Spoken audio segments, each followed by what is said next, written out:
আরে দেখো দেখো, এই গরিব হালকাটাকে আজকের যুগেও এই পুরানো টেম্পু চালাচ্ছে রে। এর সামর্থ্য তো শুধু এটাই। এই গরিব হাল আমার গাড়ি থেকে দূরে থাক।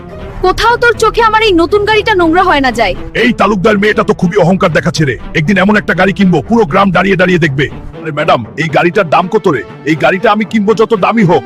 খুবই দারুণ গাড়ি রে। হাল্ক, এটা টেসলা গাড়ি, দাম 40 কোটি টাকা। বাংলাদেশে এখনো কেউ এই গাড়ি কেনেনি। তোর এই গাড়ি কেনার ক্ষমতা নেই। তুই গিয়ে তোর পুরানো রিক্সা চালা রে, এখানে থেকে বের হয়ে যা। ম্যাডাম, হয়তো আমার টেসলা কেনার ক্ষমতা নেই, কিন্তু মনে রাখিস একদিন আমি শুধু তোর শোরুমই না, তোকেও কিনে নেব রে। আমাকে যে কোনো ভাবে টেসলা গাড়ি কিনতেই হবে। আর ওই তালুকদারের মেয়ের অপমানের বদলা নিতেই হবে। ও আমার সাথে মজা করেছিল, কিন্তু টেসলা কিনতে লাগবে 40 কোটি টাকা রে। আমি কথা থেকে এত টাকা আনবো রে। শোনো সবাই, যে দুই সিংহওয়ালা সামরিকে হারাতে পারবে সে পাবে 800 কোটি টাকা। ওকে তো আমি তুলোয় মিশিয়ে দেব। এই গ্রামে কি কোনো পুরুষ আছে যে দুই সিংহওয়ালা সামুরাইকে হারাতে পারে? বাংলাদেশে এখনো কোনো মায়ের ছেলে জন্মায়নি যে আমাকে হারাতে পারবে। আর বাংলাদেশবাসী, আমি এই দুই সিংহওয়ালা সামুরাইকে হারাবো। বলে হারিয়ে দেখা শালা। You heard it folks, the challenge land.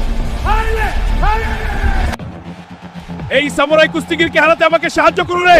এই ভিডিওটা লাইক করো আর চ্যানেল সাবস্ক্রাইব করো যাতে আমার শক্তি বাড়ে।